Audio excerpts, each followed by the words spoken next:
Do not try anything you are about to see at home or anybody else's home. I am not a professional.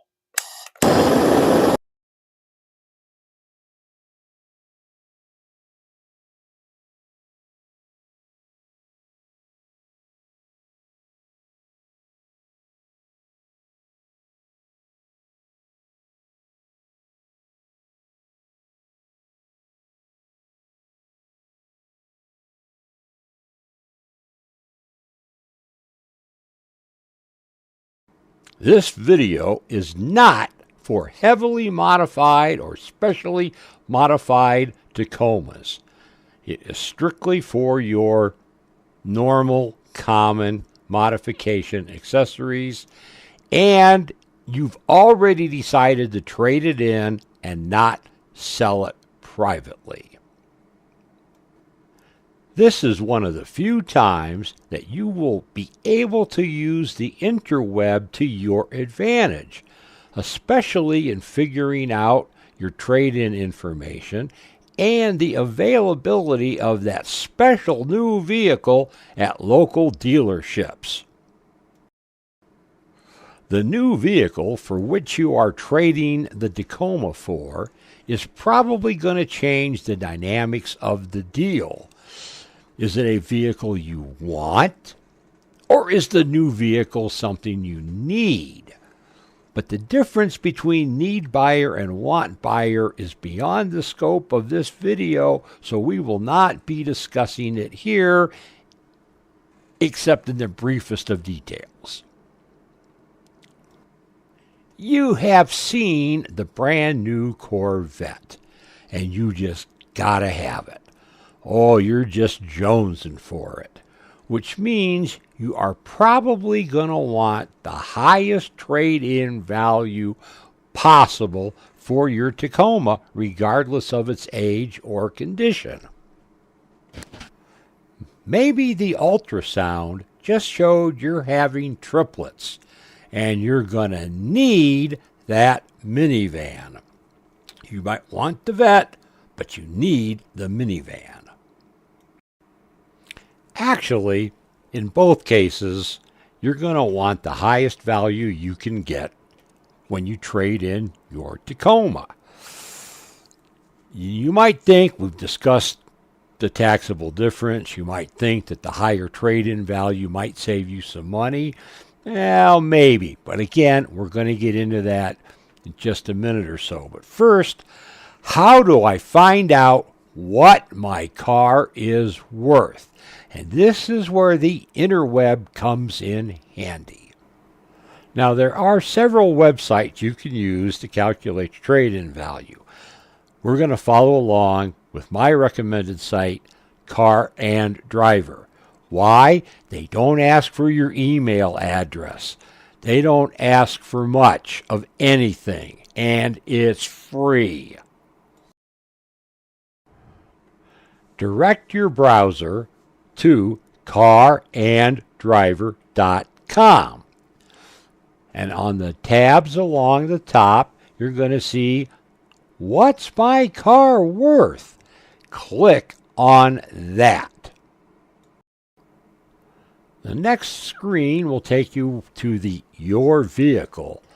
Now it says Current Vehicle. You start by typing in the year, and then you type in the make, and the drop-down box will start giving you choices.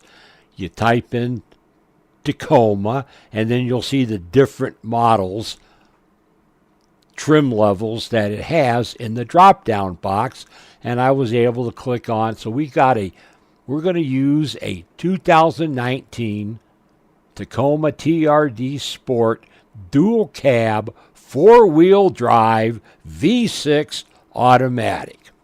And you enter in your mileage, and stranger than true, what your vehicle is worth is based on your zip code.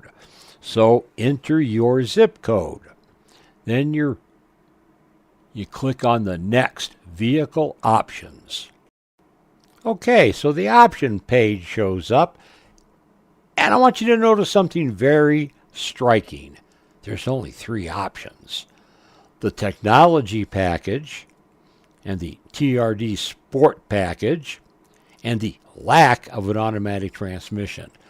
Notice you don't see a tonneau cover, pod lights, bed mat, extra aftermarket steps. There's a reason for that, and we're going to get into that in a little bit later. I promise.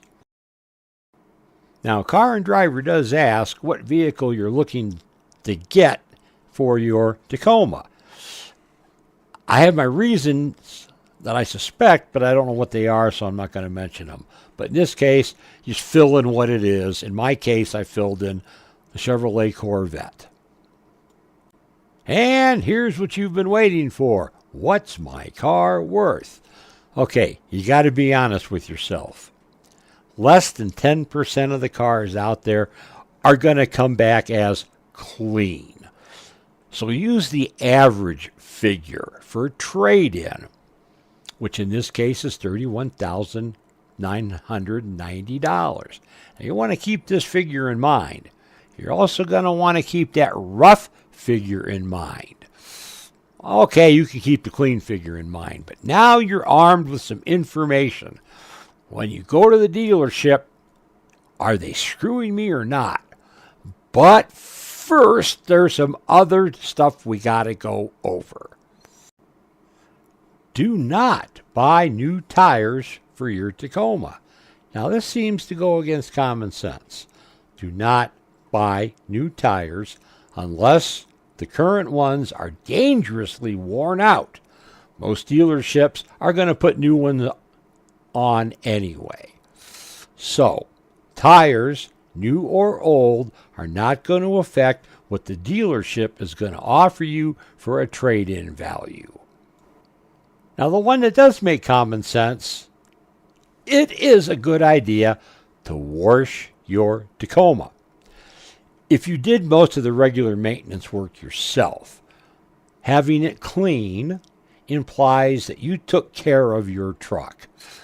But detailing it, well, that's just a waste of time. Just driving it to the dealership is going to negate a lot of the detailing stuff.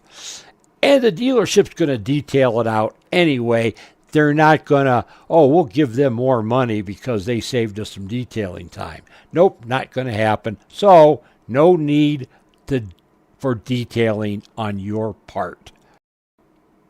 Now, you do want to clean out the interior. Again, not the detailing level. I recommend you use some Ozium or Chemical Guys spray scents.